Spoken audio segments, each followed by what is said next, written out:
Meu nome é Adalva Pereira Tonhade Menezes, eu sou engenheira, trabalho muito tempo na área de habitação e a gente tem trabalhado muito nisso e tem realmente, cada dia que passa, tem visto que a necessidade de habitação de direito social ainda é uma questão que precisa ainda de um amplo espaço. E esse espaço ele passa exatamente pelos conselhos, pela participação da sociedade civil, que é quem na realidade conhece de perto o problema, é quem sabe, é quem vive, é quem sente a dificuldade. E é por isso que os conselhos são tão importantes. É por isso que é tão importante que as cidades ela crie essa estrutura e realmente façam com que elas operem. Apesar de hoje, na realidade, muitos municípios já terem criado os conselhos, eles na realidade são inoperantes. São poucos conselhos hoje que têm uma funcionalidade no seu papel, na sua essência e na sua importância. Quem conhece o processo de cada local, de cada localidade, de cada município, são as pessoas que vivem nele. O Estatuto da Cidade, na realidade, ele foi um marco, e na realidade ele criou a possibilidade de se ter uma política de habitação mais ampla e inclusiva. Né?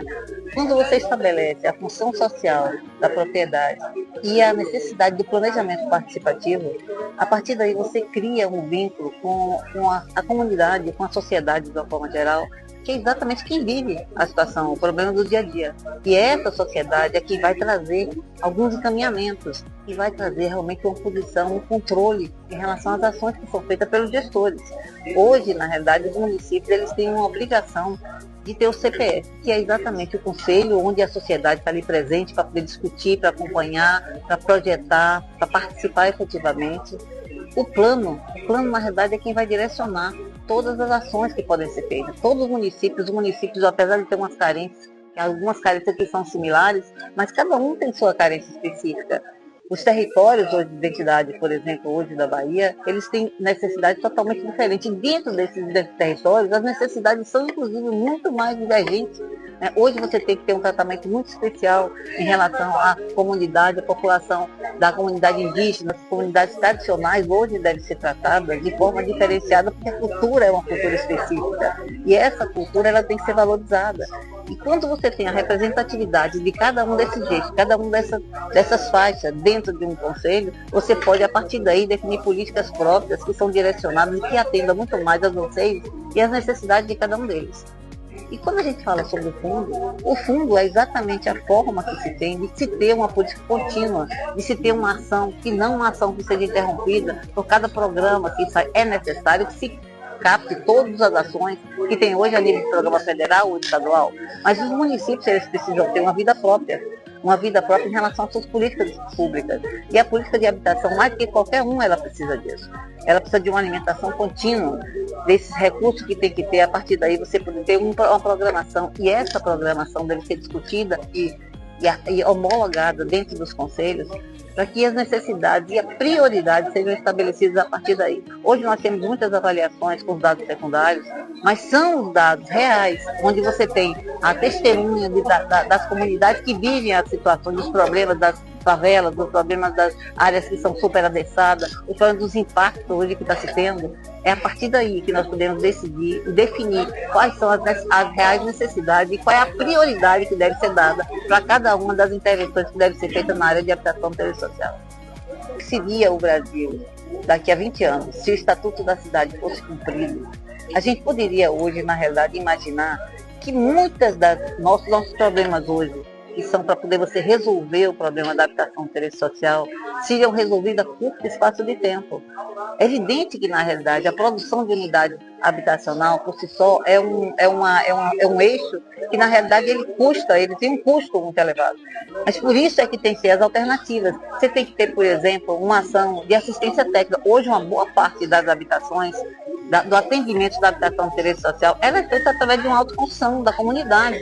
E para isso ela precisa de uma assistência técnica, por exemplo, que é um dos eixos que é extremamente importante. Você dá hoje condição de que as pessoas possam, a partir daí, trabalhar, elaborar seus projetos específicos, com suas necessidades, e ter uma assistência técnica que dê suporte a isso. Uma assistência técnica através de um escritório que seja, na realidade, com multidisciplinar, e a partir daí você tem um suporte em relação à parte jurídica, da regularização fundiária, em relação à parte da engenharia, da arquitetura, e assim a comunidade poderia ter um suporte para poder continuar desenvolvendo a sua construção através de uma construção monitorada, de uma autoconstrução monitorada. Essa é uma das coisas. A outra é a utilização dos espaços vazios que existem hoje dentro dos municípios, dentro da cidade. Muitas áreas hoje, na realidade, elas são subutilizadas porque elas estão lá para estoque. Elas estão lá exatamente para poder serem valorizadas.